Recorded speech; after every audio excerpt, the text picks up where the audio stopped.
is Another Gay Horror Pod with Stuart Ross and Jesse Tabbitt. No, you're not allowed to shut up for the rest of the pod. It's only you. It's only you. Stuart, it's only you. Katie and I are going to shut up, Stuart. Yeah. It's only you. This is Another Gay Horror Pod hosted by just Stuart. There are no guests. There's no co-host. It's just me talking at a microphone about Scream 3. And if you happen to hear two other people breathing and or saying maybe like one or two words throughout the next 45 minutes to an hour, then don't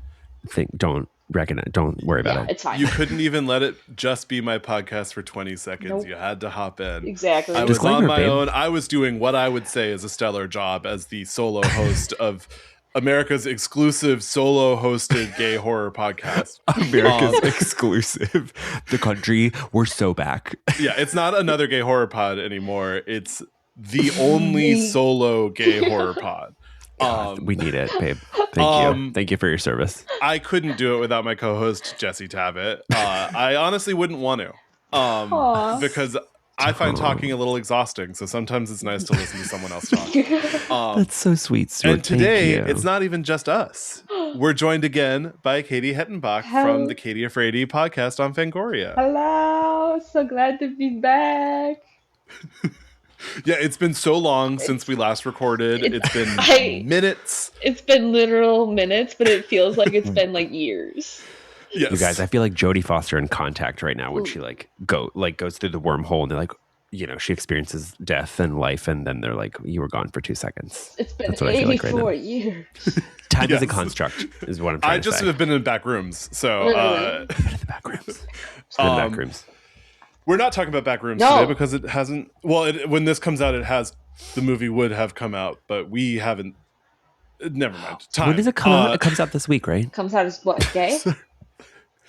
Wait, yes. what? Happy Pride. When Backrooms comes out of Backrooms is coming out right before Pride Month. Oh my god. That's so brave of them. Confirmed. On the precipice. Backroom. You know what I'm saying, Katie? I don't know. Is that what it's called? That. Whoa. See, some people are in the closet, but I was in a back room. And then I came out of the back room. And now I'm in the front room with Brandy.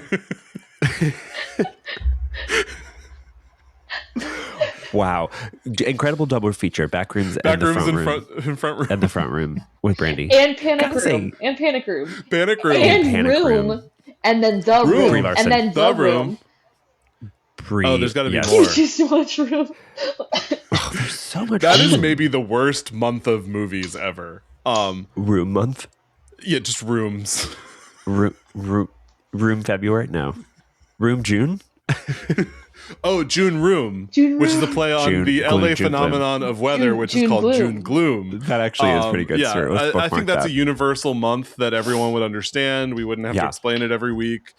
We wouldn't have people in Toledo being like, what's June Gloom? What are they even talking about? It's a phenomenon where in June, LA is the most depressing place on the planet. Mm-hmm. And we're actually experiencing it today. It is so gloomy outside. I'm supposed to have a pool day today with friends, and it is 71. Yeah, that's chilly. No, that was my friend and I are working together, and he was like, "What are you doing this weekend?" And because this week it was 90 degrees the whole week. Yeah, it was hot. And I was like, "Oh, we don't have any plans." And he was like, "Pool day," and I was like, "Have you looked at the weather?" And he was like, "No." You should. You should, because it's not pool weather, and as sad as it is, it's not. I know, sad. Yeah. I will say I am as a Twilight diehard. Whenever it is a little gloomy or foggy, I run in the streets. Yeah. I say, hit me with your best shot. You say this hill is silent. Yes, Katie, I say, oh yeah, it's Silent Hill and or Twilight. Yeah. That's probably my personality. Depends on the day. It's and sometimes both in one day. Yeah. Yeah. You're a Twilight morning, Silent Hill night. Yeah. God, so much to unpack there. But we're not talking about either of those. Today we're not talking about any of the 25 movies we just talked about. Today we are concluding our horror movies about making movies month with Scream 3. I keep wanting to say the original horror movie about making horror movies, but it is the third sequentially, chronologically, that we've talked about. So I'm gonna take a back seat on that declaration. But it is the third movie in the Scream franchise. Yes. Do you remember when I got in trouble on Instagram for posting all 7 Scream movies in chronological order on a Letterboxd list, and people thought I was ranking the Scream movies? And Wait. I was playing with fire when Scream 7 came out, and I kept just posting bullshit, and then people kept getting madder and madder and madder at me. But posting Scream 7, posting the Scream franchising in chronological order, there was a day where all my comments and DMs were like, "That is not right," and I'm like, "It's literally just the order of which they came out." I feel like that's actually low key right though, right? You've got the original trilogy at the top, and then maybe 4 sits comfortably in the middle. 5, 6, sure. I know you love 6, and then obviously 7 is rounding at the bottom. Yeah. Wait. So I feel like that's not too far off. That's bad. So really quick, how do you guys rank the Screams? Katie, oh my god. Okay, I'm gonna go. Sure, you go first. Yeah, go first. 1, 2, 4, 5, 6, 3, 7. Shit. Okay, okay. I'm gonna go. I'm gonna go 2, 1. Brave. 4, 5, 3, 6, 7. Yeah. Okay. Kind of all over the place. It is hard because for me, 3 through 6 are just very similar quality levels. Yeah. They're all like good, fun movies I enjoy watching that each one of them I have one complaint about. And it just, the ranking comes in how much I hold that complaint to the quality. Where are you with that, Katie? Are you? It's changed actually, and thank God you said 2 first. Yes. I think 2, 1, 4. That's great. 6, yes, sister. 6, 5, 7. Okay. Where do you put 3? Oh wait, 6. Hold on. 6, 5, 3, 7. There we go. Okay. Yeah. 6, 5, 3, 7. Yeah. Yeah. Wait, Katie, we're pretty very similar. Yeah. Yeah. Hell yeah. I think your only reversal is 5 and 6. Yeah. Yeah. I know. To be honest with you, I go the opening of 6 rules. Yeah. I rewatched it recently, so maybe they're interchangeable on the list. Yeah, they're all. I mean, 5 and 6 are solid. Like they're just very different, and it's like 2 different vibes. Yeah. But it's like they're both solid. They're not bad. They're just they have a couple things. I think 5 is a little slow in the first half, and then the final act is maybe one of the best final acts in all the movies. Yeah. And then 6, I think the first 2/3 are very solid, and then the final act, while fun, is stupid. Yeah, I agree with that. 3, which we're talking about today, I like it. It's fun. It's campy. It's a classic. It's gay rights.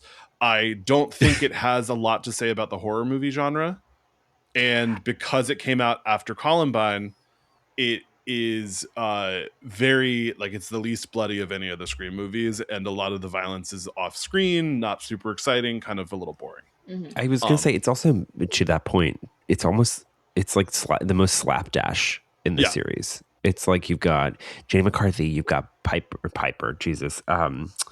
Posey. It feels like way more comedic. They're like trapped in a wacky mansion with all these like Clue-esque secret compartments. It feels very Scooby Doo. It's also like Wes literally made a movie, and you got to give him props to this, about Harvey Weinstein. Yeah. While having him produce the movie. And how did he not? He's so wound up in his own bullshit. He's like, this is really good. Yeah. He was like, that character, I would never be like him. You're like, that character's kind of awful. He's kind of a bad guy. That hot take. Do we know if Harvey Weinstein's gone on record? Has he weighed in to be like, fuck Wes Craven for portraying me as this I feel like he hasn't realized it. Yeah. He also wasn't super involved in the horror movies. Yeah. He was the Shakespeare's in Love. Good. And Bob Weinstein was running the horror stuff. So, which Bob also should have been like, is this play about us? But you know what they did interfere with? Cursed, and I'm forever thinking about that. Never forget the movie that Wes Craven Scream werewolf movie that we could have gotten. There's a whole different version with Katie. with what's his name in it from Scream 1, Skeet Ulrich. They filmed the whole version of the movie with Skeet Ulrich, and by the time they did reshoots, he wasn't available, and so they just got his character out of there. And there's got to be an assembly character played by. There's an assembly cut somewhere. We have to find it. Stuart, we'll go on a scavenger hunt. Katie, we're gonna go. Back to you. Yes, please. Oh my god. We're gonna go search in the Sunrise Pictures archives and find the deleted footage of Cursed. Stuart and I are gonna break into every movie studio in Los Angeles. You will show us the footage. Give it to us. I do have confidence that I could probably get onto almost every studio lot in the city. Flex, okay. So not to brag. Well, wait, Katie, he didn't say legally. That's true. So you know what? Stuart, you need to take a seat, honey. I could probably legally get onto most of them. Actually, the one I have nope, never mind. Sleeping with someone doesn't count, Stuart. I was gonna say that You set me up. You teed me up for that. I did, and I've set myself up for more bullying on this podcast than just about anyone on the planet. But this movie filmed. The Sunrise Studio was actually CBS Gower. Mm-hmm. No. Oh, it was CBS Radford in Studio City. Yeah. Okay. And I was gonna say I don't know if I could get on that, but I know people who cast Big Brother, so I could get on that one. Oh wow. Okay. Yeah. Mm-hmm. Yeah. So, oh my God. I'm all powerful and in the dumbest ways possible. I could probably get on a studio lot to try to find the lost version of Cursed. I actually feel like some people would be on board with this mission. I feel like they'd be like, yeah, I want to see Cursed. So Scream Factory did a huge release of Cursed with a extended cut that was not the original director's cut. I think if anyone could source that original footage, it would be Scream Factory. Yeah. Yeah, you're probably right. I think it probably doesn't exist anymore. Not or with it's that on attitude. Like some. Not with that attitude, and it's up to us to remake it. We have to make it work. Yes. I'm just going to use the first time I ever use AI is to just do original Cursed. into ChatGPT. Yeah. They're like, what? Like this is actually cursed. This is actually fully cursed. Yeah. That's the correct use of AI. Yeah. But Scream 3. A movie that happened. I like Scream 3 a lot. It's iconic. It's gay. Jennifer Jolie is by Parker Posey is an all-timer character. Some fun facts. I'm actually doing these on the cuff because you texted me last night and said, Stuart, you should do fun facts tomorrow. And I said, gotcha. And then I forgot. The first one is it filmed on CBS Radford Studios. Nice. The house at the finale of this is actually familiar to fellow horror fans because it's the same location that was the school in Halloween H2O. It's a Silver Lake private mansion that they used for the school and then also for Milton's house. Whoa, I wonder where in Silver Lake, because Katie, we're Silver Lake adjacent. It's up one of the hills. It's kind of by, the Rowena Reservoir. I do, yeah. It's like up the hill between there and like Los Feliz Boulevard, I think. Okay, well, catch me there in the near future, breaking at any point. Yeah. Don't admit to future crimes on the podcast. Well, we've already confirmed that you and I are going to be doing heists, so I'm just sort of like leaning into it. And you gotta find the screening room. You gotta find that secret screening room, right? That definitely was not there, right? That definitely. I think that was a set. Yeah. Scooby Doo ass house. Right. Did you listen to or more appropriately, read the Scream book that came out earlier this year? No. Me or Katie or both? They came out with like this big Scream book that was an oral history of the Scream franchise where they interviewed a ton of the original creators, and Kevin Williamson was involved, Neve Campbell was involved. But they revealed, my favorite story about this movie in it is they revealed that they let Carrie Fisher write all of her own dialogue. Amazing. And she came in and she kept talking, and she did one take where the end was really good, but halfway through she lit her cigarette And so for continuity purposes, Wes had her re-record it and said, I think for a character decision, you should light your cigarette at the beginning of the scene. So when you're watching her, she starts talking to them, lights it and puts the cigarette in her mouth, and then they cut to another take that was the other take, so that there wouldn't be a halfway point where she puts where cigarettes magically in her mouth. Well, that's all. And Wes I love Craven, just like continuity king. Letting Carrie Fisher do whatever she wants, but finding a way to know that you can cut around whatever Carrie Fisher wanted. That's amazing. Oh my god. She's the best. My sorority row queen. Sorority row queen. Katie, have you seen Sorority Row? I think I have. Ooh, girl, you gotta dial in. The 2000s 2010 Stuart, is that which one? Who's is that the girl from the challenge? What's her name? Yes. Yeah. Okay. And it's Brianna Rumor Willis. Yes. Audrina Patridge from The Hills. Yes. I have seen it. Cinema. I just don't remember it. It's fucking good. It actually ages better than you think it's going to, because it's like zany peak millennial horror. It's very slasher. It's like a Platinum Dune spin on the original Sorority Row, except it's not derogatory. Oh, yeah, that's huge. And the original Sorority Row is crazy, but it's a completely different movie. Oh, yeah. It's very different. So Scream 3. But yeah. We launch in with Cotton Weary, our wrongfully accused king from Scream 1, driving very dangerously through Hollywood. Mm-hmm. Wearing white after Labor Day. Same. Are we sure it's after Labor Day? I don't know. I just said that. But he is wearing a white suit. And it's. I was like, when does this movie take place, Jesse?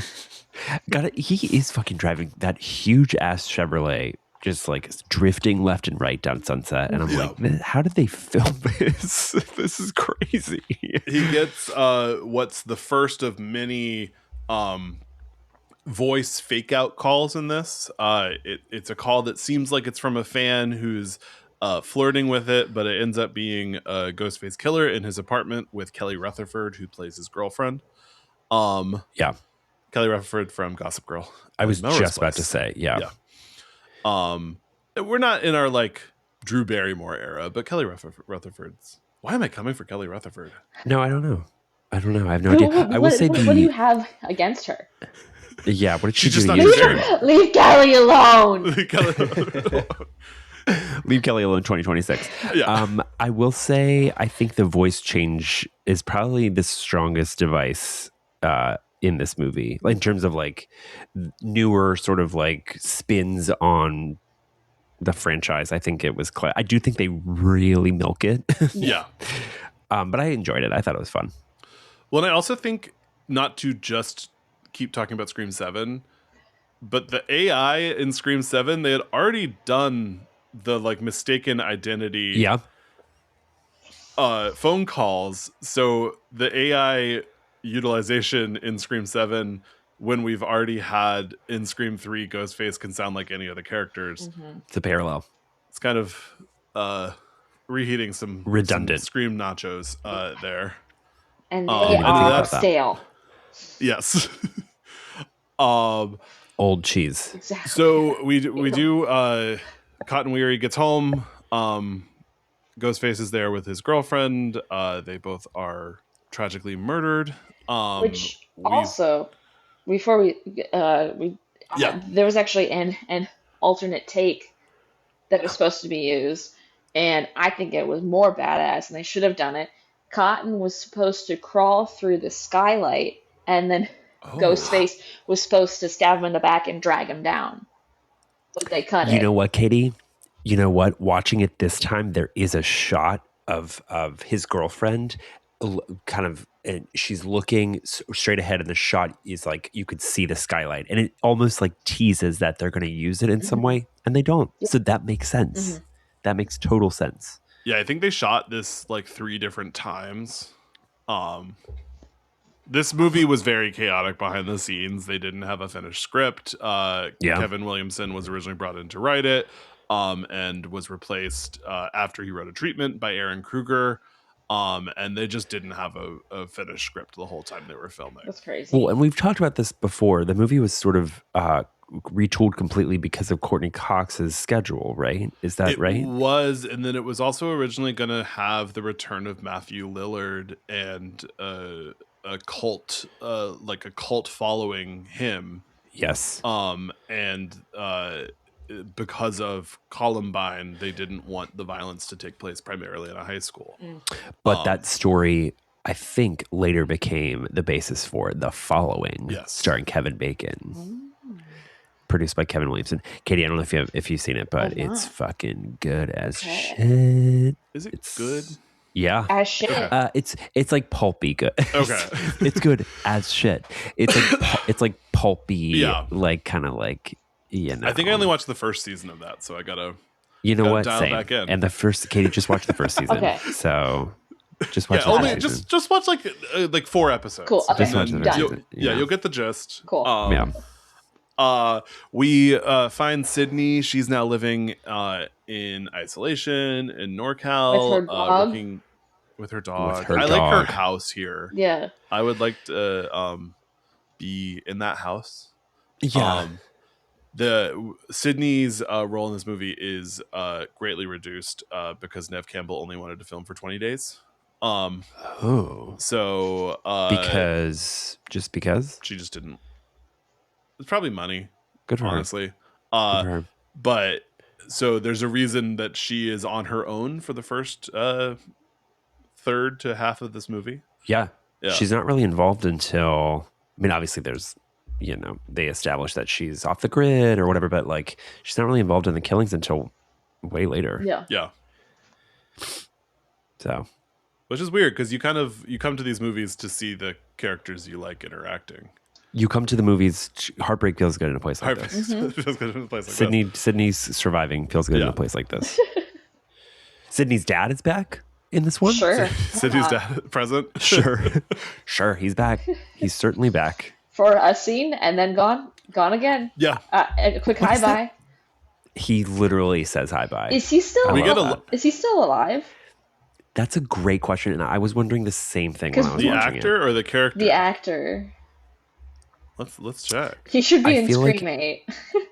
He's the killer in Scream 8. Why not? He's like you know what, you guys? While I was watching this, I was like pulling at threads, like. Where could we, if we're going to do another Scream, is there something here? Martha. Martha is the killer. The dad?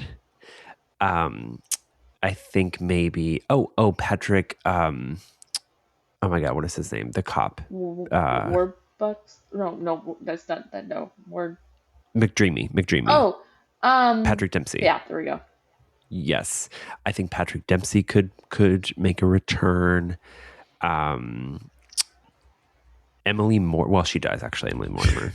But I would love to see her back. I love Emily Mortimer.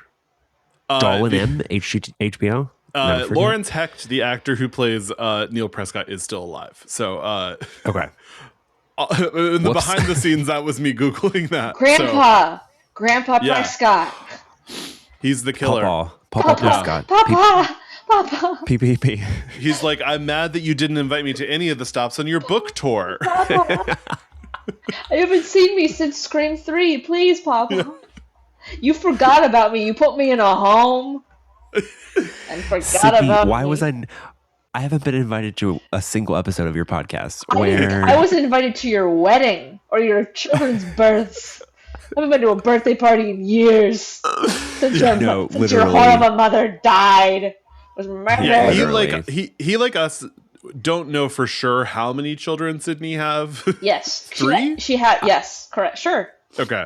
Sure. Why not? More. Oh yeah, that's true. She does have 3. She has Tatum and the twins. I could see him teaming up with Jenna Ortega and Melissa's dad, and being like, Dad's coming for Dad's day out, and it's the dad Ghostface. Dad's Day Out is actually the worst concept for a movie I've ever heard. A Ghostface with a dad bod. I don't know, you guys. I don't know. Where are we? He's wearing khaki shorts. But he does have the full robe. It's just tucked into the shorts. Yes. They're like we're like we know who that is. Like who like there's no mystery. Yeah, it's the guy wearing Tevas with ankle socks. I wonder who the killer is. Ghostface is already tripping over himself left and right, so this just solidifies that. Well, and if he tucks the robe in, it's actually less of a hazard. He's in sports mode. He's ready to rock. Yeah. Dick's Sporting Goods. He's ready to do 18 holes. Ghostface golfing. Into you. He's going to put 18 holes into you.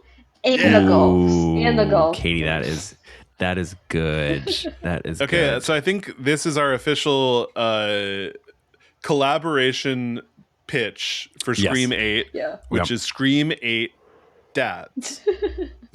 Dads. Dads. Yeah. I do think the Scream franchise is missing colons. And I've always said that. Wait a minute. You guys, I can see it now. The colon becomes like an 8 in the trailer. It's like Scream 8 Dad bods. Dads. Like what? Scream dads? So Spyglass, if you're listening, we will need the Carpenter sisters back. Yes. True. And that is non-negotiable. Yep. We need Melissa Barrera, and I would like her to be paid well. We need the girls back. So let's go back to Scream 3. Sydney's in the woods. Yeah, Sydney's in the woods. We're on the set of Stab 3. Gail is presenting at a school, and the cops come and are like, Cotton Weary's dead, and she's like, oh my god, that's crazy. And there's also a guy in the audience that's like antagonizing her, and you kind of think like, okay, this is going to go somewhere, and it kind of never really does, right? Because the teacher interrupts and is like, and that's all we have for our Q&A, and I was like, one question that you didn't answer? Yeah. We're that's actually my dream Q&A, because audience Q&A is actually really stressing me out. You hate a Q&A. I do. They ask. Yeah. I have a question that's more of a comment. I haven't really had like a terrible Q&A experience. Actually, that's not fucking true. I'm not going to go on a tangent. Okay, I'm going to go on a 2-second tangent. Yeah, 2 seconds. I saw Neon Demon years ago, and Keanu Reeves spoke after the movie, and this woman who was in the front row literally was like, raised her hand, and they were like, you. And she was like, I brought you this painting. I flew all the way from Brazil. I made this painting for you. And like, went up to him and like knelt below him. And he was like, okay. But you so awkward. It was so awkward. A presentation for Mr. Keanu Reeves. The audience, there was like 200 people, and they were like, it was bad. See, that's how every interaction I see at audience Q&A feels to me. Yep.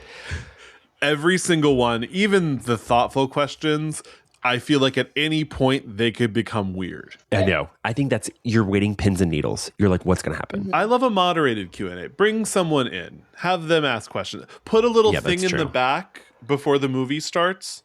And it's like, if you have a question, put it here, and then have the moderator find good questions. Yeah, right. It leaves too much to chance. I'm too socially uncomfortable to have 500 people in the Egyptian theater, and absolutely any of them could ask a question. Yep. Yes. I hate that. Yes. Absolutely hate that. I was at one, and somebody it was for Send Help, and oh god. What was oh my god, what's his name? Sam Raimi? No, the Hawkeye. Oh, Dylan O'Brien? Teen Wolf. He did the score, and like Nightmare Before Christmas. Danny Elfman. Yeah, I was like, what did I think of him? Someone literally was like, it's not a question. Can I take a picture with you afterwards? And I was like, and then literally everybody swarmed him at the end, and I was like, oh my god. That poor guy. Nightmare. Oh god. No. You're like, this is just a human. Please don't like come at them with like weird requests. They're just like out on the town. Yeah. Well, and much like in Scream 3, celebrity is a prison. Nice. Beautiful segue, babe. Oh my god. Good. Stuart's really good at segues. I am, because I'm ham-fisted about them. I don't care if they're good or not. Sometimes they are, but I just have the confidence that they will be. You really said the only way out is through. Yeah. That didn't really make sense. Keep going. So we meet the cast of Stab 3. Emily Mortimer is an icon, Parker Posey as well. That was my note for that scene. We get Sydney and her dad in his one scene talking about how her mom was a hoe and how they had secrets. Respectfully. Yeah, this poor woman has been slut shamed from beyond the grave. And as she should. No. If she wants to be a slutbag whore who flashed her shit around town like Sharon Stone, I support her. I know, I am too. I'm totally. I feel like she liked the D. She was kind of ahead of her time. She was ahead of her time. You know what? She was like, if it was a guy, they'd be like, "You're a pimp." I don't even think, you got to correct me if I'm wrong, but I don't actually think her dad, like Sydney's dad, at any point is like, "Fuck your mom." Like he's like, "Your mom's a bit like your mom did it." I don't actually think. Yeah. So for all we know, they could have been like an open relationship.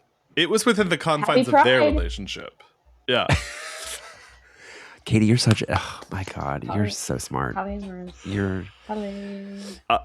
The next one's just called Screams, Polly. And it's about Screams a polyamorous scream murder factory. Interesting. We get back to Sunrise Studios where Jenny McCarthy is showing up to rehearse. Quick production qualm I have about this. Please. An AD or a production coordinator would be present for this. She wouldn't just be alone. This is dangerous. Okay, baby. This is an insurance nightmare. I don't think any actor should just show up on the studio without like someone from the staff being there. Maybe Roman said, "Hey, we're gonna do me and her." Yeah. Trying to justify. So we can have sex. Vaccines. Yes. Sex. Sorry. Yes. Stuart, what did you say? I said vaccines because Jenny McCarthy doesn't believe in them. There you go. There you go. Okay. He can marry Jim Carrey together. Yes. Oh yeah. Oh, now she's married to Donnie Wahlberg. Yeah. Which is crazy. Okay. I actually think the two most random people on the planet found each other. I kind of think her and Jim Carrey are like kind of cute, like a cute couple. I remember thinking that for years. I don't know how I feel about that now. Weird. But why not? Yeah. They're both weird. Yeah, it's true. I do. Anyway. I do love the one line that the Kincaid's right hand man. They're like, "Oh, why are you shutting down the movie?" Or something like that. He's like, he's making a movie called Stabbed. He was stabbed. And I just like the way he said that. It made me happy. Yes. He's really funny in this. He is funny. Yeah. It's a funny movie. I mean, Jenny McCarthy. This movie is a comedy. She's got great comedic timing. She really does. Yeah. And then you got Parker Posey there. Oh yeah, she's insane. She's not in this scene, but she is just lurking somewhere. Yeah. This is Sarah Darling's death scene. She's on the phone with a ghost face pretending to be Roman, talking her through the rewrites. We get a closet full of ghost face costumes, which I love. Yeah, it's a good scene. And the way they're filmed, you can see that they are shiny, which I like when you can see shiny ghost face robe. Also, this is kind of an underrated moment, but while she's in his office, she breaks like his award. VMA Video Music Award. Yeah, she's trying to like scotch tape it as if that was like the best, like as if he wouldn't be like, what? Like it just looked so shoddy. You'd be like, this is how it always has been, right? Yeah, exactly. It's really good. It's really good. And every award has a certain amount of tape on it. Yeah. Yeah. He's like, oh, did I polish that recently? That looks great. It looks really good. Wow, it looks like it actually looks normal. It's when you're in acting class, specifically Meisner, they tell you to have an activity, and they're like, hear me out. What if you break his award, and then you have to put it back together, and go? That's. You know what? That's so interesting. I wonder if something like that happened behind the scenes for this scene. Well, I love how many actors can't have their hands be unoccupied. I think about that all the time. And if you watch like any TV show, there's a very specific Smart and Final cup that most film sets have at Crafty, which is like sort of like a brightly colored paper cup. And if you watch TV shows, you can see them in scenes with like lead actors holding them. And you know that was a last minute. The actor was like, I think I'd have a cup of coffee, because it's not a decided prop. It is literally just the cup from craft services. Interesting. Love that. Good to know. Look at that. Yeah. That's an people don't come here tip. for like, people don't come here for like big concepts about film. They come here for very niche things that I notice as someone who's worked in film production for too long. They come here for heartbreak and coffee in a place like this. Yeah. And they get both. Period. And by heartbreak, I do mean R.I.P. Sarah Darling. She gets heart-ripped. So, but this is the beginning of the sort of the deaths in this movie are bad. You think so?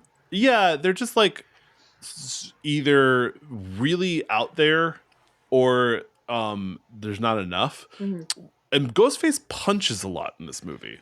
He does. Which is the first time I've noticed that. Yeah. But he punches her in the face through a glass window in a door and then stabs her in the back, which you can't see, and then you just see her with a little blood on her face. Yeah. But it was post Columbine. It was like the 8 months after Columbine where we were like, violence is bad, and then now it's like, then torture porn happened. Yeah. So there was kind of I was thinking about Rose McGowan's garage scene from the first movie. It's like the way Jenny McCarthy, Sarah Darling's body is like hanging, kind of like parallels that. So I don't know if that was like intentional, but it might have been. Yeah, maybe. Yeah. Food for thought.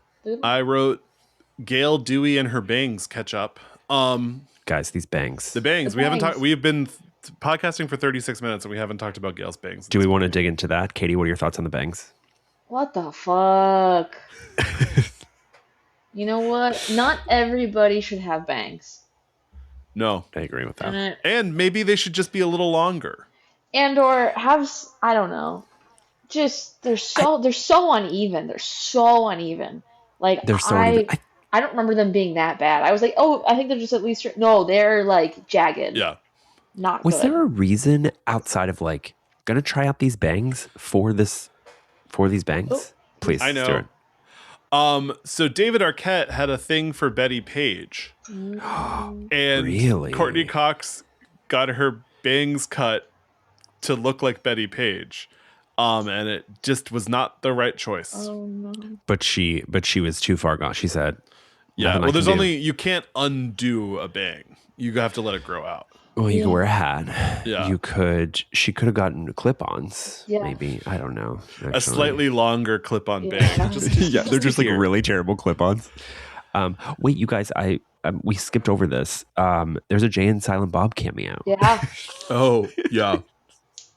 Well, and there's a Scream cameo in the Jay and Silent Bob movie where they wander upon Shannon Doherty filming a scene for a Scream movie, and Wes Craven is there directing it, and she takes the mask off and it's a monkey is the killer. Nice.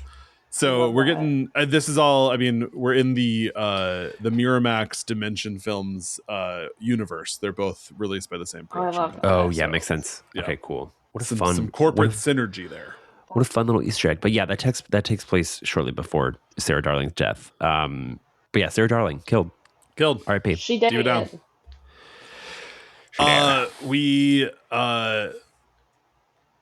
Dewey reveals that when he was working for Woodsboro Police Department, someone from Sunrise Studio called and tried to get Sydney's case file, and then the police office was broken into, and he had already taken her case file. So that's why he's in Hollywood. Okay. Yeah, right. Totally. That makes sense. Yeah. Totally. Mm-hmm. And? Yeah.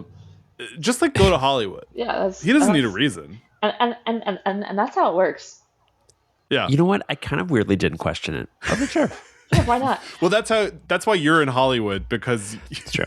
Your friends, police. Yeah. Yeah. He also just switches up on Gale so fucking much in this franchise. It's impossible to keep up. Like all of a sudden he's like, it's, there's no price on set, but it's good to see. like he's just all of a sudden being a piece of shit. I'm like, didn't in 2 you guys make up, and that what happened in that time? What? He's kind of negging her. Yeah. Do you think, Katie, any of that was projection from their real life relationship? I think they were divorced by 4, weren't they? Yeah, but they married right before this. Yeah. Yeah. Interesting. So they were together. I also wonder because Dewey is clearly such an affected performance. I always wonder like what he's like as a person. Dewey? Like David Arquette. No, David Arquette. I was like, David Arquette. He's a character. I'm sure David. Yeah. Wait, what do you mean? No, like I've seen David Arquette playing Dewey, but like, what's the real Dewey like? Yeah. Wait a minute. I'm like so curious. He's so Dewey that I'm like, what is he like as a person? I wonder if it's like a thing where I think sometimes actors, their decisions become a part of them. Mm-hmm. And so like he's been playing this role for so long that he is not entirely, but he's got some Dewey in him. The way he talks in interviews is a little Dewey, but I think if you look at interviews from the first movie, he's not as Dewey as he is now. What's another David Arquette performance? I'm struggling to recall right now. I literally don't know. Was he in Arachnophobia? Shark Boy and Katie, what'd you say? Shark Boy and Lava Girl. Shark Boy and Lava Girl. He's sure. Dad. 8-Legged Freaks. Oh, 8-Legged Freaks. Oh my fucking God. Yes. Oh, Never Been Kissed. Oh my God. Yes. But he's kind of playing Drew like Barrymore's brother in Never Been Kissed. He's playing like kind of a dopey character in that. He's playing Dewey in that. He is playing Dewey in that. Oh my God. You're so right. Wait a minute. I'm where does Dewey end and David Arquette begin? I'm looking at his IMDb right now. He's actually been in a lot of stuff. Yeah. He was on an episode of Cougar Town. Wow. A show I watched every episode of. He's really into wrestling. I forgot. Yes. Yeah. He's And clowns. He's like, he owns the Bozo the Clown costume, and he'll go to clown things as he's an interesting man. Have you interviewed him, Katie? No, I have not. I've tried to get him on, but he's in Tennessee, and I want to do like an in-person with him. Oh, yeah. So, that's so random. Yeah. But yeah. I don't know. Yeah, I mean, he was in an episode of Friends. It seems like by far, like he Scream is the most high profile of his projects. Yeah. Respectfully. Or disrespectfully. You're allowed to be disrespectful. Or He's never going to listen to this. He might. Yeah. I feel like he totally might. He seems like someone who would have like a side quest. You're so right. So we follow Gale and Dewey back to Jennifer Jolie's house. They find out the whole movie's been shut down because they've now had 2 actors in the movie get murdered. Yeah. They also realize that if they killed Cotton first and Sarah second, they're killing in order of which people died in the movie. Yeah. Which means Gale is next. I like the decision for a franchise based off real situations to make a fictional third movie that involves murdering a real life person. Yeah. It's very New Nightmare. Katie Stewart and I talked about like New Nightmare sort of before this, and it's that walked so this could run for sure. But it feels like something, because the first 2 movies are I'm going to get into the weeds for a second. Yeah. The first 2 movies are based off works by Gale Weathers. Yes. So you think they would consult her in the production of the third movie, so that at least to say, hey, we're making a third one not based on any of your books. Also, we're killing you. Yeah, I'm okay with that. Yeah. Scream 8, Scream 8, we're killing Gale. We're killing Gale. Gale's gone. That'd be funny. She dead. Yeah. And it's just she. You're like, the whole movie, you're like, who is she? Are they referring to Sydney? Are they referring to Gale? She dead. A secret third she. Ooh. Anna Camp. Anna Camp. She's back. She's back, baby. Scream 9, she's back. She did, but she's back. Scream. So at this point, they're at Emily Mortimer's place, right? They're at Jennifer Jolie's place. Sorry, Jennifer Jolie. Yes, thank you. And she does that. She's just smoking a cigarette. She's like, I don't do this. Look what you're making me do. And then she does Someone will pay for this. She's like, I love that she does like the jump into her bodyguard's arm. She's just like, like she like a child, and it's just so good. But like the casual way she does it, you know that it's happened before. Oh yeah. Yes. Yeah, that's like a common like his arms are always right here. Yes. Ready to catch. Yeah. It's a it once again reinforces how much of a comedy this movie is. Mm-hmm. Like it's so wacky. By the way, this actor, prolific voice performer, Rob, what is his name? Patrick Warburton. Mm-hmm. Yeah. Yeah. Yeah. Putty from Seinfeld. Okay, sure. Yeah. But he's great. He is also short for this movie. He is our next death. Yeah. He is really mean to who he thinks is Dewey on the phone. Dude, call him Dewdrop. No can do. Calls him Dewdrop and is like, "What are you doing? Protecting her like you protected your sister?" What? Why would you say that? It makes me really angry. Yeah. Who fucking... Also, wait, Dewey's voice, I wrote it down. Oh, no, I didn't. Never mind. No, his voice just sounded weird. I don't know. The voice changer, it's not quite David Arquette's voice. Yeah. It was like something else. It just sounded weird. Or maybe that was Roman. I can't find it. That's fine. Yeah. No, I think they all sound a little off, and I wonder if that's intentional. Yeah. Yeah. Probably. To be like, so the audience could know that maybe deep down that this isn't Dewey. Yeah. Here's a follow-up question for you both. Do you think logistically when Ghostface is using the voice changer, half of the time I feel like we see the voice changer and they're holding it and they're pressing it. The other half of the time when Ghostface is in fucking costume, is the voice changer sort of connected to where they can like press it like by like they could still move and they're not like Scream 5 when they're about to kill Dewey, spoiler alert, you see the killer press a button in the neck and a light turns on, and that got it. So I'm not sure if it, because this one it is a standalone like hockey puck size. That's what I'm saying. Yeah, like you're not jamming that in that tiny little mouth. Right. The ghost face. Yeah. I think you found a plot hole. Ooh.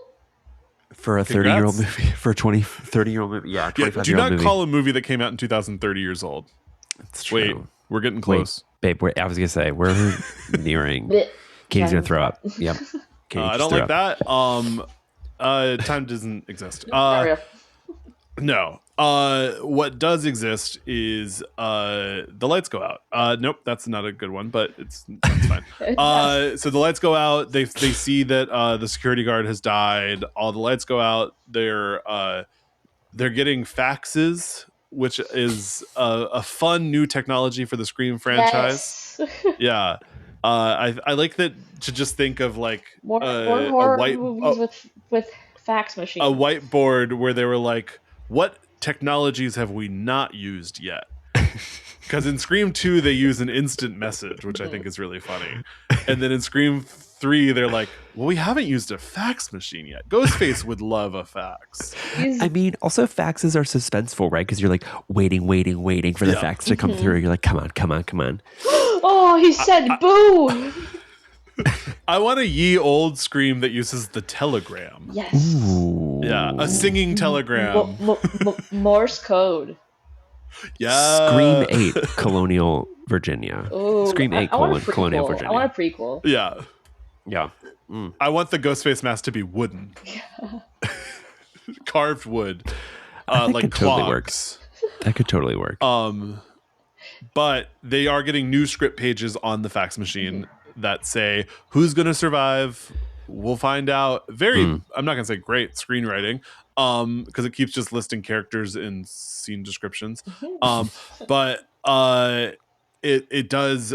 Finally, the actor who plays Dewey goes in to read the last page, and the last line is, the one who will survive is the one who smells the gas. And Unfortunately for him, he is reading under the light of a lighter, and it explodes.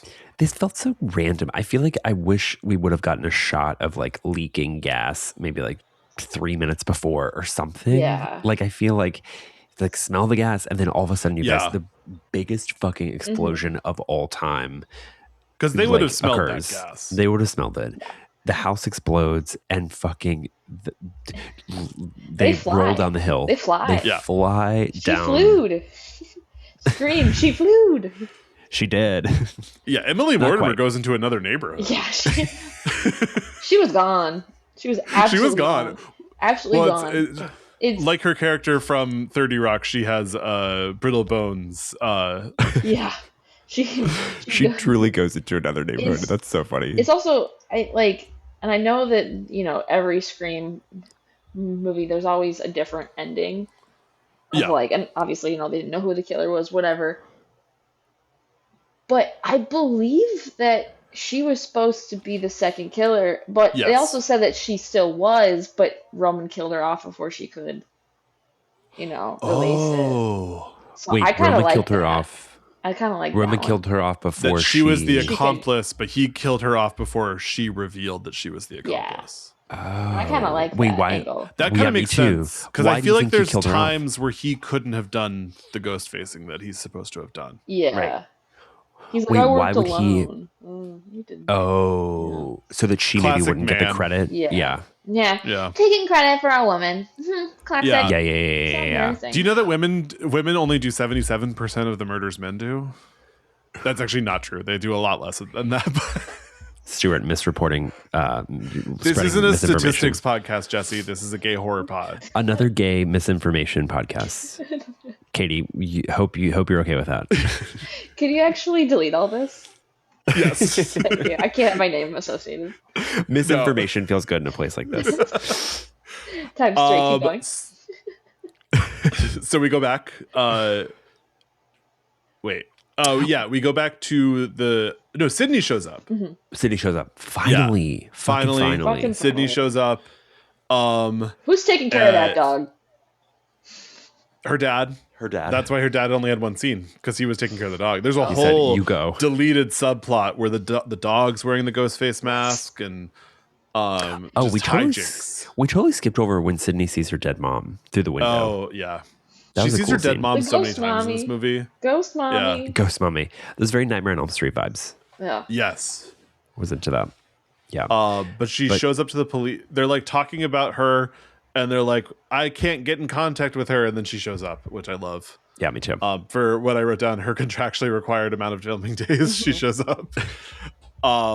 They go back to Sunrise Studios where Heather Matarazzo's Martha Meeks shows up. It's just there with VHS in hand. Yeah. Crazy. Also, like me, she didn't have any trouble getting onto that studio lot. Look at that. Me and that 17-year-old imaginary character are so similar. This is where, for me, the movie is kind of the weakest because the rules of the movie are for horror trilogies, and there are no horror trilogies. And it's the killer will basically be superhuman. Anyone, including the main character, can die this time, which nobody dies. And the past is not really complete and still has loose ends.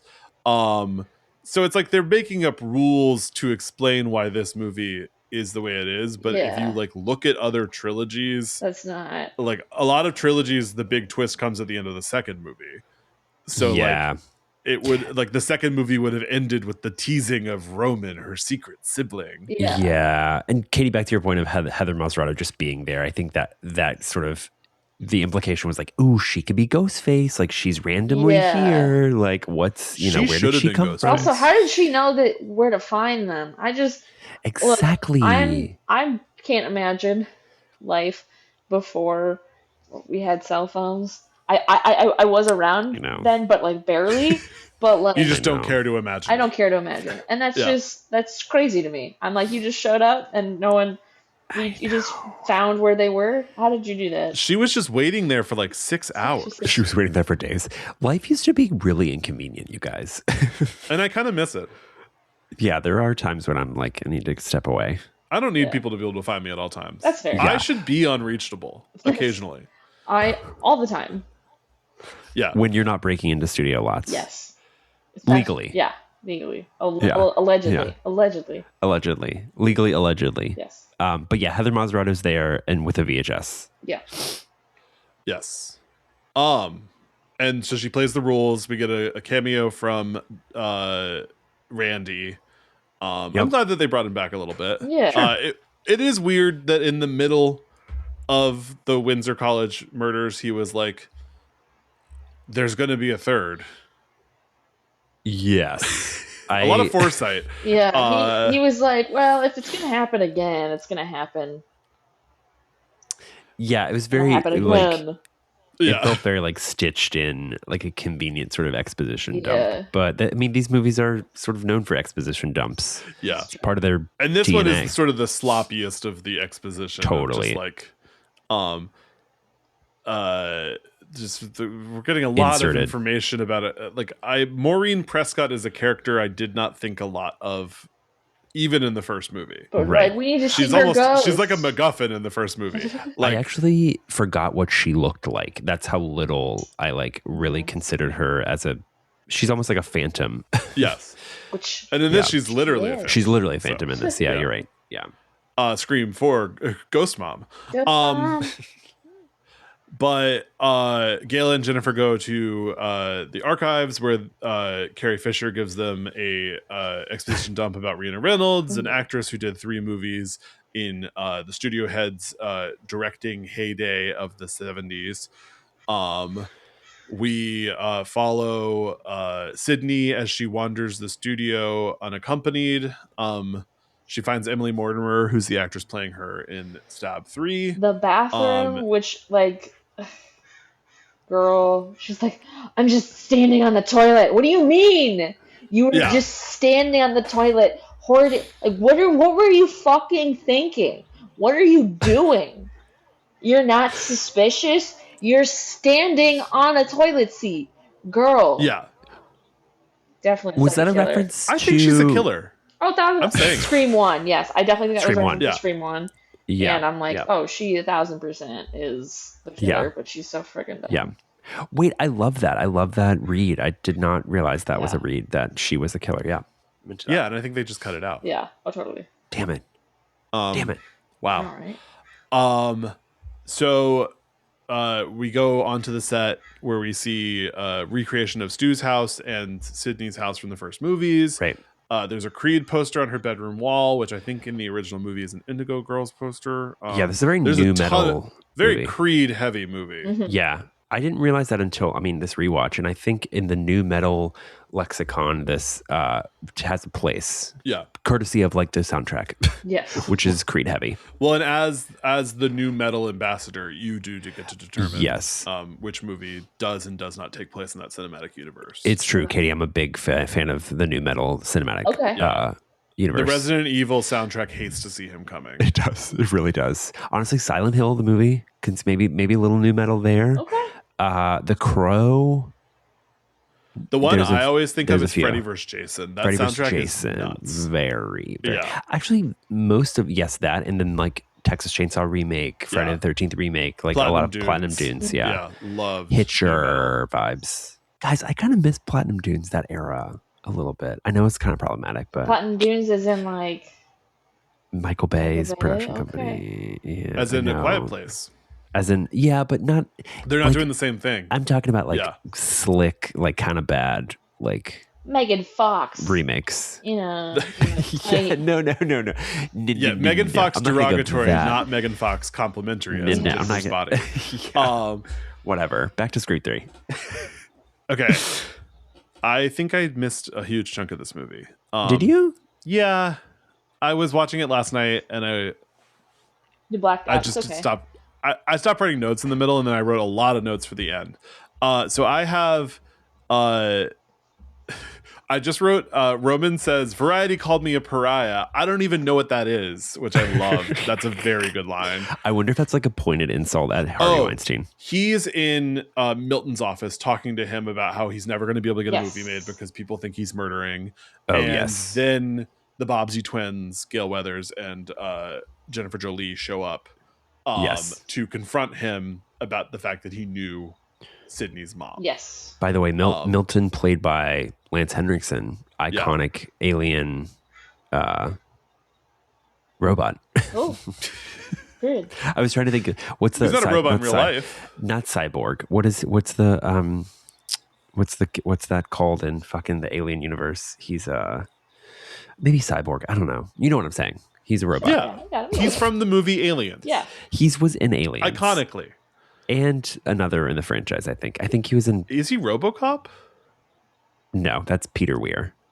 They're similar, though, right? They're both white men who are kind of tall. That checks out. They were in sci-fi movies. I said what I said. They are the same.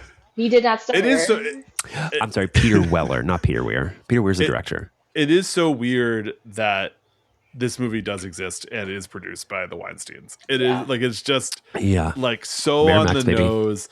To the extent where it's like, how did this happen? They must just not have been paying attention, or were paying so much attention that they couldn't see the forest for the trees. Yep. I think maybe at this point, Wes was such a trusted, solidified director. Maybe they were just like, sure, like do your thing. I don't think for Wes this was intentional. I don't think he knew.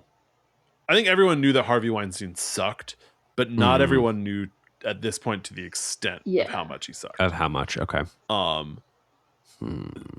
Curious. Maybe, I don't know. I don't know what everyone knew and when they knew it. Yeah. So true. What? You're always saying that. What do you mean? I aspire to one day know what everyone knows and when they know it. But as of now, I don't yet know that. That's such a specific X-Men talent. Well, what's Stewart's powers? He knows what everyone knows and when they know it. Oh, so he's telepathic. No.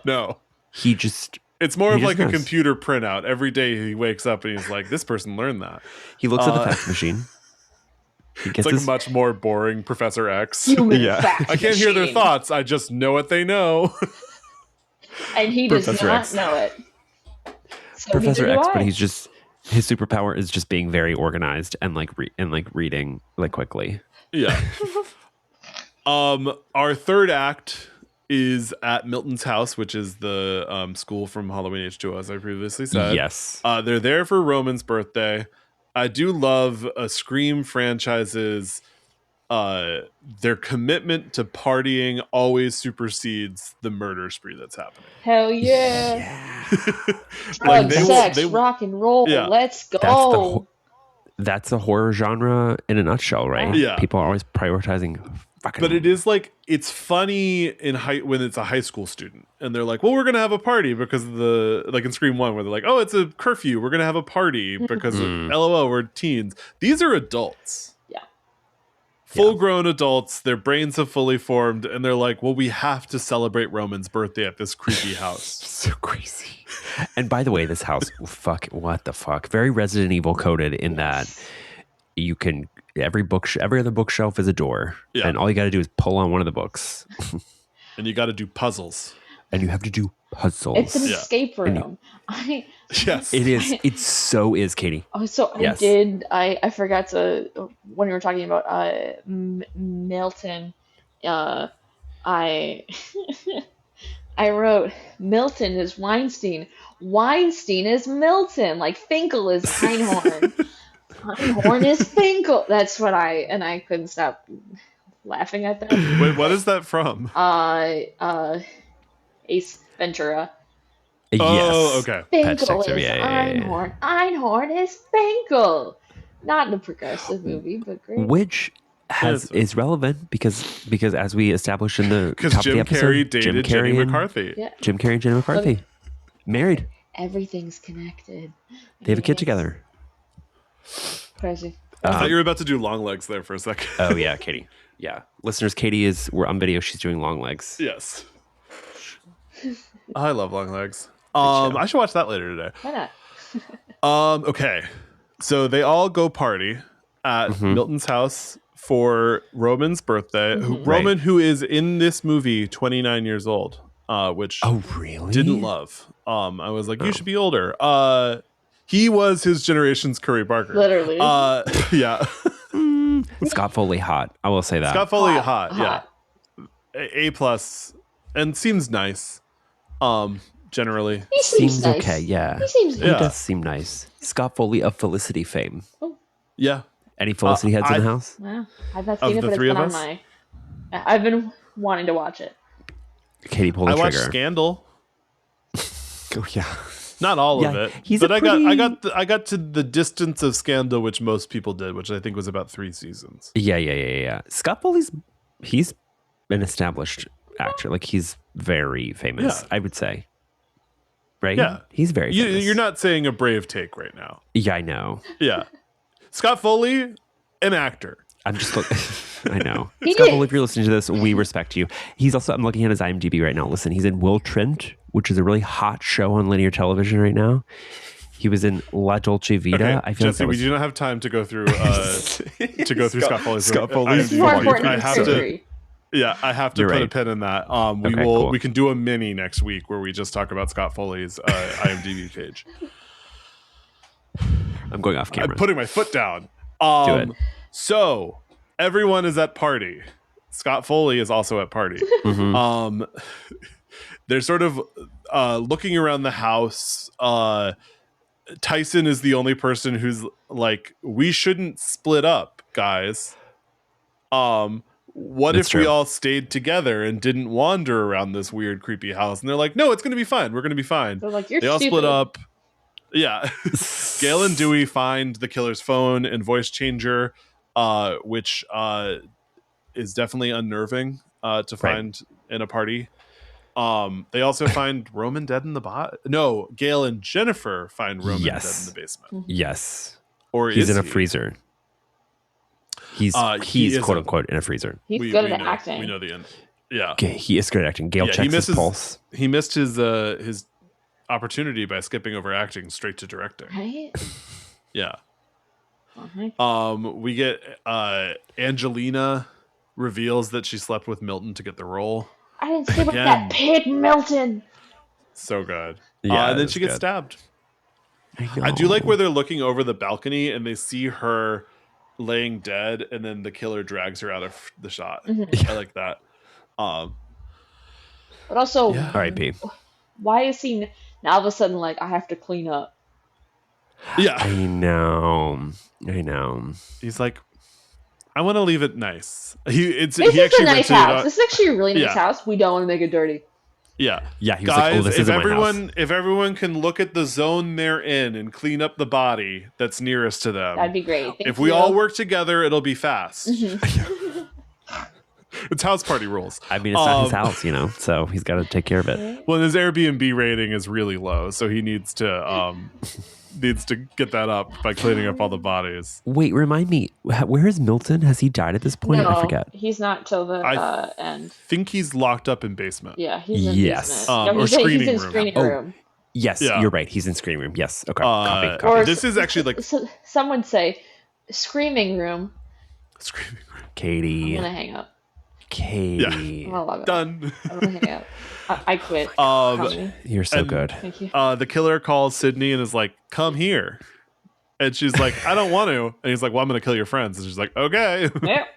Come here. Sydney's at the police department. Come here. I do love the scene where she's talking on the phone and she's just staring at the bulletproof vest.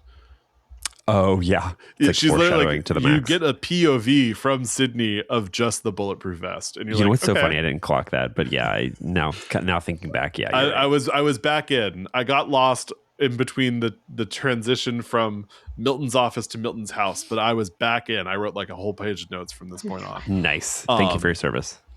I also think Sydney is wearing Derek's Greek letters in this scene, which is really sweet. Because Derek was a good guy. Yeah. R.I.P. Yeah. He was going to be a doctor. Yeah. You would have brought home to mom if you had a mom. I got to meet Jerry O'Connell a few months ago, and it was really cool. I hear he's very sweet. He was on a show I worked on, and he walked into the office and shook everyone's hand and introduced himself. Wait, someone else said the same thing. They worked with him on the talk, and they said, "Oh, okay, it wasn't me." And it wasn't you. I was like, it might have been me. No. And he said that he did the same thing. Yeah, which is nice. That's really so sweet. Yeah, and it's not a lot of people do that, especially like going into the office and like going to art and making sure everyone like meets you. Yeah. But yeah, it's really nice. It's nice to make everyone feel like they're a part of it. Jerry O'Connell, sweetie, King, King, and he was also in Rita's IMDb. Ready, set, go. That'll be the mini next week too. Yes. We'll go through everyone's IMDb page. Yes, Scott Foley, Jerry O'Connell. So Mark shows up to the house too. Oh wait, no, I skipped over notes. So he has a metal detector outside for Sydney to find where her gun is hidden. But he doesn't have her check both legs, so she has a second gun. But she does, while wearing a bulletproof vest, shoot him 6 times in the bulletproof vest region. Yeah, it's kind of crazy. Yeah. And definitely, I mean, in 7, the whole marketing campaign was like, shoot him in the head, shoot him in the head, shoot him in the head. Yeah. So I'm sure that was like such a reference. She learned to her this lesson movie. here. Yeah. She's like, when your long lost brother comes to kill you, head. She shoots him he gets shot so much in this movie. Yeah. He's an overachiever. Yeah. Look at him go. Crazy. Yeah. But also, I think there's a lot of guns in this movie. Yeah, and I think guns in some ways are perceived as less violent than stabbing. Mm-hmm. Interesting in a post-Columbine, but also world. Yeah, it is where they're like, well, what if we had more guns? Does that make us feel more safe? More guns. Yeah. Oh, Scream 3 pro gun? I don't think so. I don't know. Oh, no, maybe. No. I'm not going to speak that into existence, even though I kind of already did. Okay. And then Mark shows up and he's acting suspicious. Very way he's so hot. He's so hot. Yeah, he's so hot. But then he gets attacked by Ghostface. It's true. Yeah, he his hair is punches him, doesn't he? And knocks. There's too much punching in this movie. Way too much punching. This Roman is so into just knocking people unconscious but not killing them, and not that I'm we condone killing, but it just seems counterproductive to your overall agenda. I know you want to torture Sydney, but wouldn't you want to get rid of everybody so that you can live?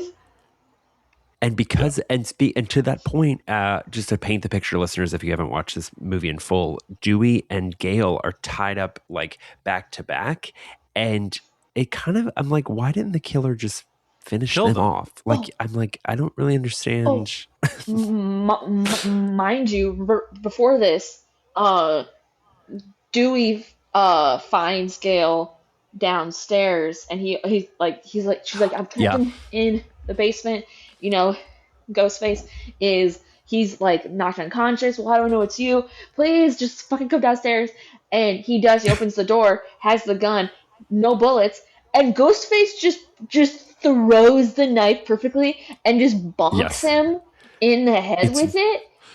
Yeah. Yes. Thank you for bringing that up. We also, once again, confirming this movie's very slapdash. We missed slapstick, I think is the word. Sorry. Slapdash. What's slapdash? I didn't correct you earlier, but then you said it again and I had to. What's slapdash? Slapdash is sort of thrown together last minute. Slapdash. Which this movie is also slapdash. So. Yeah, slapstick. Thank you for correcting me. Stick dash. I missed 2 deaths. So we are going to hit the back button 20 times to go back 4 minutes. So Ghostface attacks Tyson, Jennifer, Gale, and Dewey in a bedroom. Mm-hmm. He punches Dewey in the face 2 times in a row. Twice. Why so punchy? MMA Ghostface. And then he chases after Tyson, who's running her way down the hall, and this is where we get some more slapstick. He pulls the rug from out under, and Tyson flips over. It's so silly. Why not? Why not?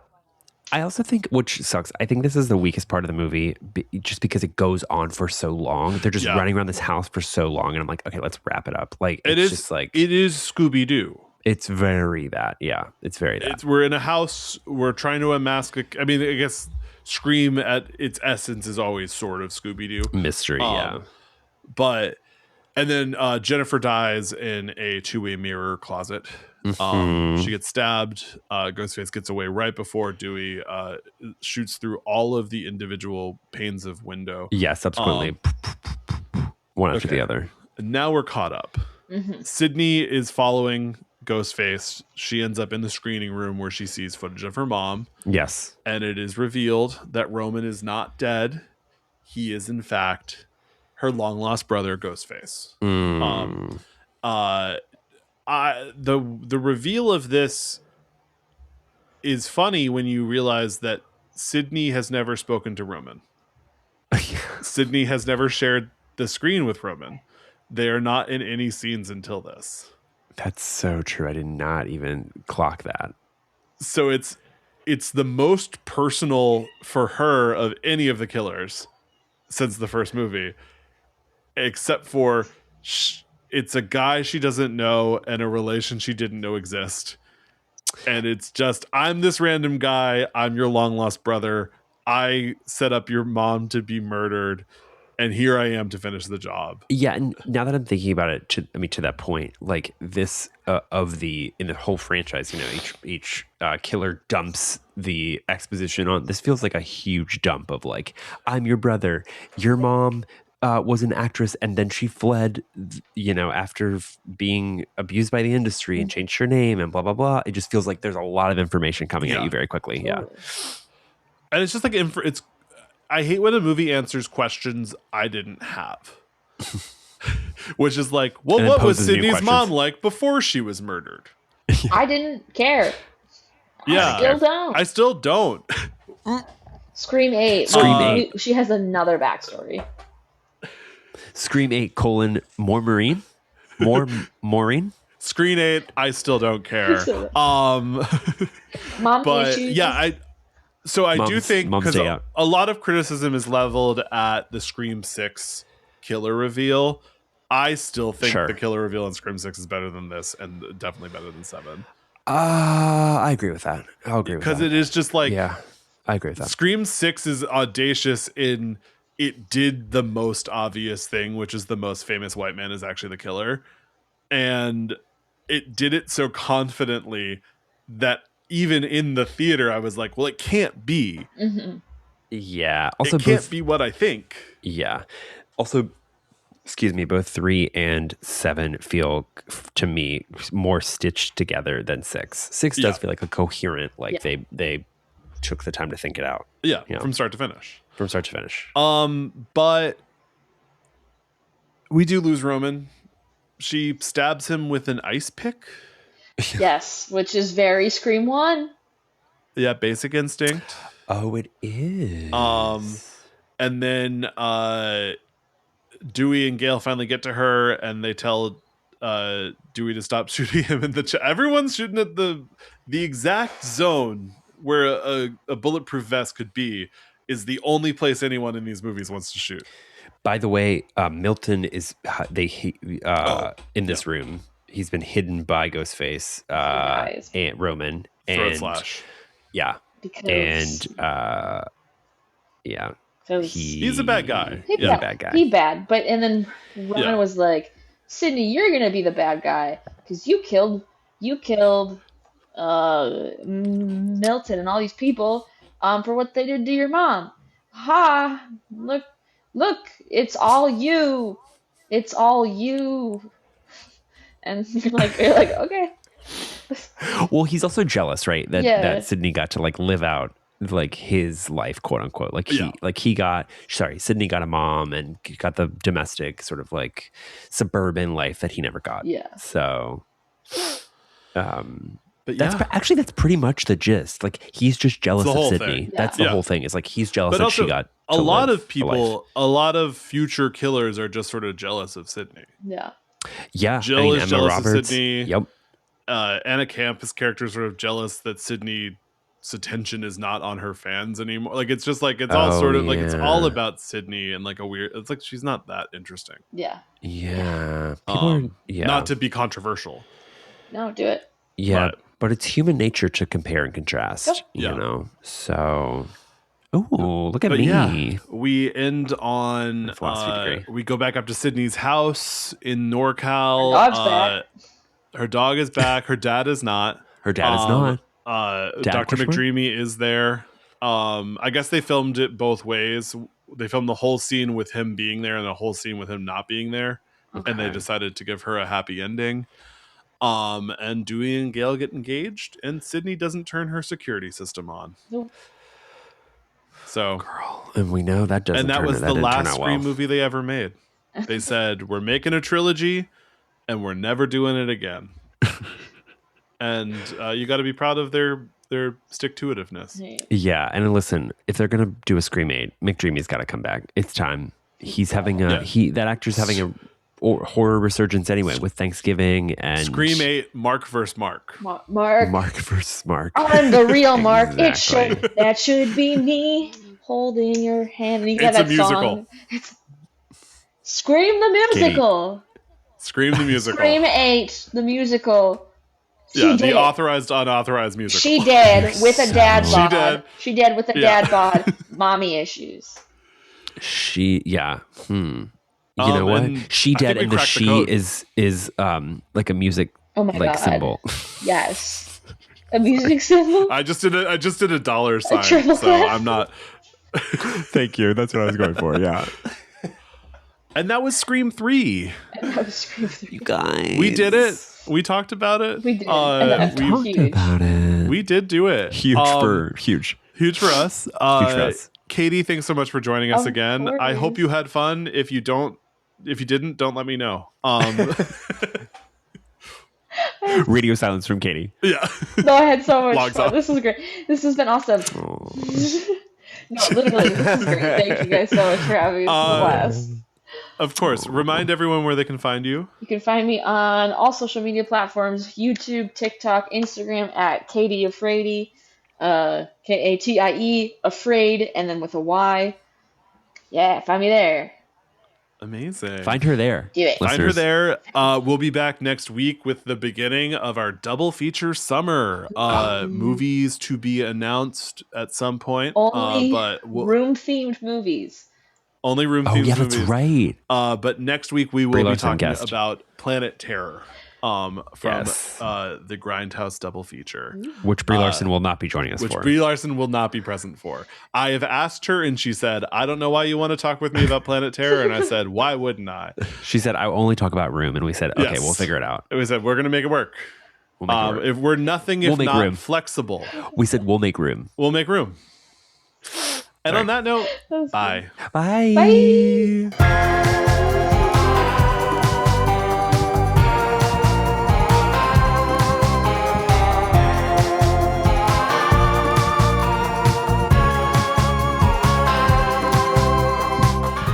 This podcast has been presented and produced by Stuart Ross and Jesse Tebbett. Edited by Stuart Ross. All recording equipment provided by Photo Booth Productions. To support our podcast, join us at patreon.com/anothergayhorrorpod.